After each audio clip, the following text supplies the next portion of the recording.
பாகிஸ்தானின் கொடூர முகம். உணவு மருந்தை தடுத்து மக்களை பட்டினி போடும் குரூர திட்டம். பாகிஸ்தான் ஆக்கிரமிப்பு காஷ்மீரில் அரசுக்கு எதிரான மக்கள் போராட்டம் தீவிரமடைந்து வரும் நிலையில் போராட்டக்காரர்களை ஒடுக்குவதற்காக அந்த பிராந்தியத்திற்கான உணவு, எரிபொருள் மற்றும் மருந்து பொருட்களை பாகிஸ்தான் அரசு திட்டமிட்டு தடுத்து வருவதாக குற்றச்சாட்டுகள் எழுந்துள்ளன. இதனால் அங்கு கடுமையான தட்டுப்பாடு ஏற்பட்டு மக்களின் வாழ்வாதாரம் முற்றிலும் முடங்கியுள்ளது.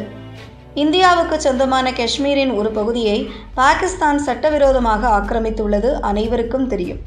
ஆனால் அங்கு வாழும் மக்களை கூட பாகிஸ்தான் அரசால் பார்த்து கொள்ள முடியவில்லை. அங்கு கடந்த சில வாரங்களாக போராட்டம் தொடர்ந்து நடந்து வருகிறது.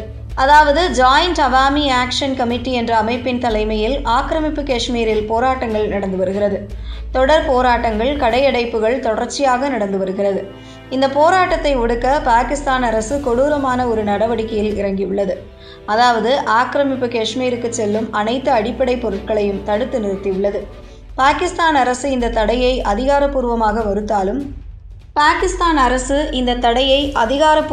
மறுத்தாலும் சர்வதேச ஊடகங்கள் இந்த கட்டுப்பாடுகளை உறுதி செய்துள்ளன.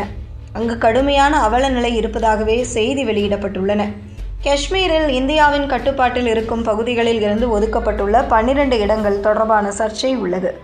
இந்த இடங்களை பயன்படுத்தி பாகிஸ்தான் அரசு தங்களுக்கு சாதகமான அரசை ஆக்கிரமிப்பு காஷ்மீரில் நிறுவ முயல்வதாக போராட்டக்காரர்கள் குற்றம் சாட்டுகின்றனர்.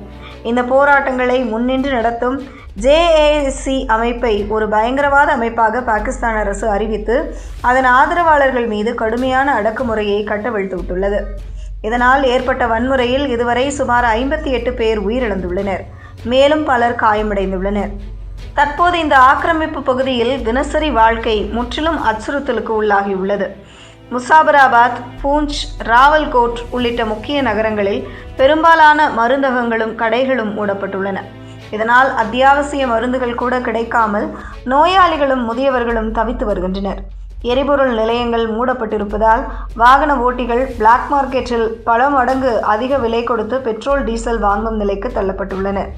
நீலம் பள்ளத்தாக்கு, பாக், ராவல்கோட், ஹவேலி உள்ளிட்ட பகுதிகளில் கடந்த 2 வாரங்களாக ரேஷன், கோதுமை மாவு, அரிசி, சர்க்கரை உள்ளிட்ட அத்தியாவசிய உணவுப் பொருட்களின் விநியோகம் முழுமையாக நிறுத்தப்பட்டுள்ளதாக மக்கள் வேதனையுடன் தெரிவிக்கின்றனர். உள்ளூர் சந்தைகளில் தட்டுப்பாடு நிலவுவதால் பலர் அண்டை மாகாணங்களான கைபர் பக்துன்வா மற்றும் இஸ்லாமாபாத் போன்ற பகுதிகளுக்கு சென்று உணவு, மருந்து மற்றும் எரிபொருட்களை வாங்கி வர முயல்கிறார்கள். ஆனால் எல்லையில் உள்ள ஆசாத் பத்தன், பாட்டன், சாம்சியாட் உள்ளிட்ட சோதனை சாவடிகளில் பாகிஸ்தான் காவல்துறையினர் இவர்களை தடுத்து நிறுத்தி வாங்கிய பொருட்களை தூக்கி எறிந்து அச்சுறுத்துவதாக புகார்கள் எழுந்துள்ளன. லாரிகள் பல நாட்களாக எல்லையிலேயே நிறுத்தி வைக்கப்பட்டுள்ளதால் டன் கணக்கிலான காய்கறிகள், பழங்கள் மற்றும் அத்தியாவசிய பொருட்கள் அழுகி வீணாகி வருகின்றன. இதனால் பொருளாதார இழப்பும் கணிசமாக அதிகரித்துள்ளது. பாகிஸ்தான் அதிகாரிகள் இத்தகைய தடையை அதிகாரப்பூர்வமாக மறுத்து வந்தாலும் டான் நாளிதழுக்கு அளித்த பேட்டியில் ஒரு அரசு அதிகாரி வன்முறையின்றி போராட்டங்களை கட்டுப்படுத்த உணவு மற்றும் பொருட்களின் விநியோகத்தை முடக்கும் உத்தியை அரசு கையாள்வதாக கூறியுள்ளார். இந்த நெருக்கடியை மீறி ராவல்கோட் பகுதியில் மட்டும் 70,000க்கும் மேற்பட்ட மக்கள் திரண்டு தொடர் போராட்டத்தில் ஈடுபட்டு வருகின்றனர். முசாபராபாத், பூஞ்ச் உள்ளிட்ட பிற பகுதிகளிலும் போராட்டம் தொடர்ந்து வலுப்பெற்று வருகிறது. இந்த போராட்டங்கள் பாகிஸ்தான் அரசுக்கு பெரும் தலைவலியாக மாறியுள்ளது.